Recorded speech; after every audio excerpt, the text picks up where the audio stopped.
Before we dive into this incredible story, if you're enjoying these untold Hollywood secrets, please hit that like button and subscribe for more shocking celebrity revelations.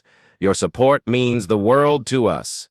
Now let's get into this amazing story. It was October 12th, 1938, and 16-year-old Doris von Kappelhoff was standing in front of her high school music class at Hughes High School in Cincinnati, her hands trembling as she prepared to audition for the school's Christmas concert.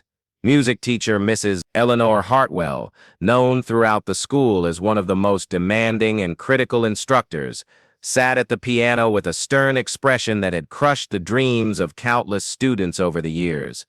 Miss von Kappelhoff, Miss Hartwell said coldly, "I hope you've prepared something appropriate. I don't have time to waste on frivolous performances." What happened next would become one of the most devastating moments in young Doris's life, but it would also plant the seed of determination that would eventually make her America's sweetheart. And the teacher who tried to destroy her dreams would live to see just how spectacularly wrong she had been. Now, let me back up here and tell you about Doris von Kappelhoff, because understanding who she was before she became Doris Day makes this story even more incredible. Doris had grown up in a working-class German-American family in Cincinnati, where her parents, William and Alma, struggled to make ends meet during the Great Depression. Music had been Doris's escape from a difficult childhood marked by her parents' troubled marriage and financial hardship. Doris would sing constantly, recalled her childhood friend Betty Morrison. While she was doing dishes, while she was walking to school, while she was doing homework, music was like breathing to her. But Doris's passion for singing wasn't just about personal enjoyment, it was her dream of a better life. "I knew even then that music was going to be my way out of Cincinnati," Doris said years later. "I could feel it in my bones that singing was what I was meant to do." However, not everyone shared Doris's confidence in her abilities. Mrs. Eleanor Hartwell was a classically trained musician who believed that popular music was beneath the dignity of serious musical education. She had studied at the Cincinnati Conservatory and considered herself a guardian of proper musical standards. Mrs. Hartwell hated anything that wasn't classical, remembered former student Robert Chen. She thought jazz and popular songs were corrupting influences on young people. When Doris signed up to audition for the Christmas concert, Mrs. Hartwell was already predisposed to disapprove. The fact that Doris came from a poor family and didn't have formal voice training made Mrs. Hartwell even more skeptical. Actually, let me tell you about the song Doris chose for her audition, because it would become both a source of humiliation and ultimate vindication. Doris had decided to sing "All of Me," a popular jazz standard that she had learned by listening to records at her friend's house. She had practiced the song for weeks, working on the phrasing and emotional delivery that would later make her famous. "I chose that song because it showed off my range and because I could really feel the emotion of it," Doris explained years later. But to Miss Hartwell, choosing a jazz standard instead of a classical piece was the first strike against Doris. "Miss von Kappelhoff," Mrs. Hartwell said when Doris announced her song choice, "this is a serious musical audition, not a nightclub performance." "But I've prepared this song very carefully," Doris replied nervously. "Very well," Mrs. Hartwell said with obvious disapproval. "Proceed. But make it quick." What happened next would haunt Doris for years and fuel her determination to prove her teacher wrong. Doris began to sing "All of Me" with all the passion and skill she could muster. Her voice was clear, strong, and filled with the natural warmth that would later captivate millions of fans around the world. She poured her heart into every note, hoping to demonstrate not just her vocal ability but her deep love of music. But Mrs. Hartwell's expression grew increasingly disapproving as the performance continued. When Doris finished the song, the classroom was silent. Her fellow students seemed moved by what they had heard, but Mrs. Hartwell's face showed only contempt. "Miss von Kappelhoff," Mrs. Hartwell said coldly, "that was one of the most inappropriate and unprofessional performances I have ever witnessed in this classroom." Doris felt her heart sink, but Mrs. Hartwell wasn't finished.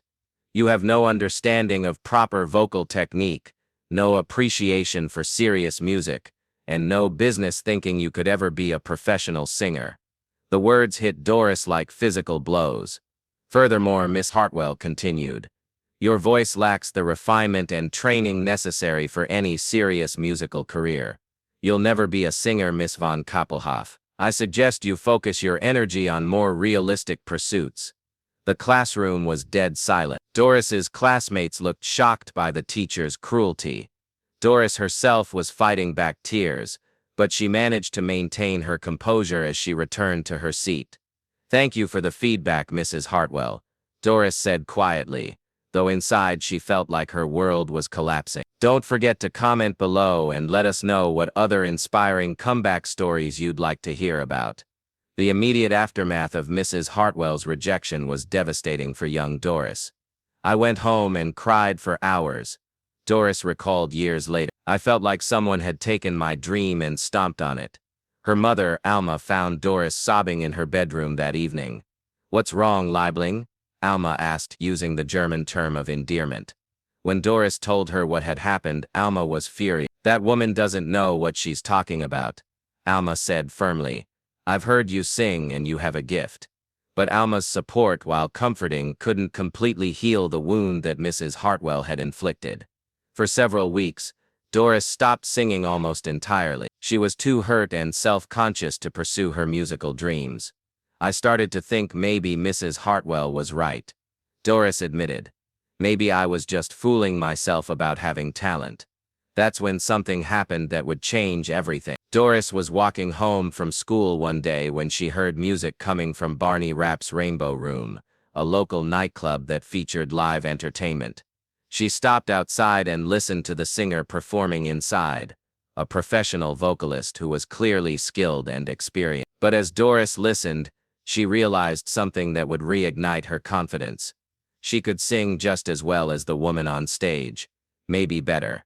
"In that moment I knew Mrs. Hartwell was wrong," Doris said. "I had the same passion, the same connection to the music. The only difference was that this singer had opportunities that I hadn't had yet." That night, Doris made a decision that would define the rest of her life.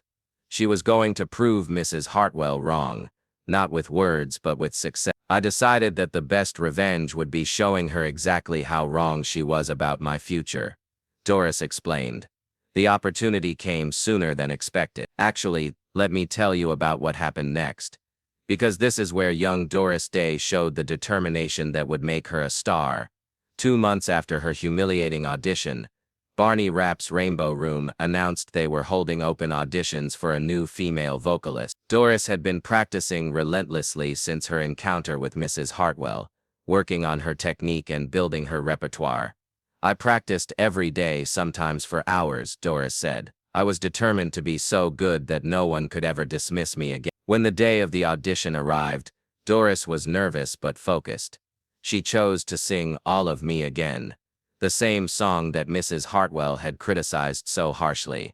But this time she performed it with even more confidence and skill, having refined every aspect of her delivery. Barney Rapp was immediately impressed. "Kid, you've got something special," he told her after her audition. "When can you start?"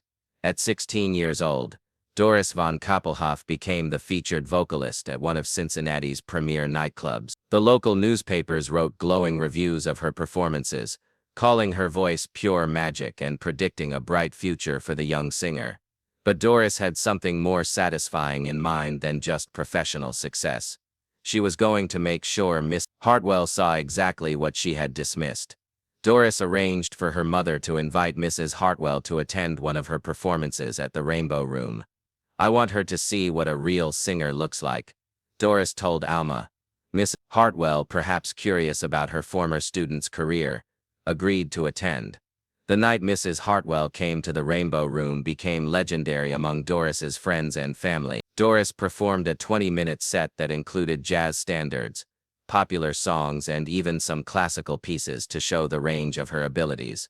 The audience was mesmerized. People stopped talking and eating to listen to this 16-year-old girl, who sang with the skill and emotion of a seasoned professional. When Doris finished her set, the entire room erupted in applause that lasted for several minutes. But the most important reaction came from Mrs. Hartwell. The music teacher who had been so dismissive just months earlier was sitting at her table with her mouth hanging open, clearly stunned by what she had witnessed.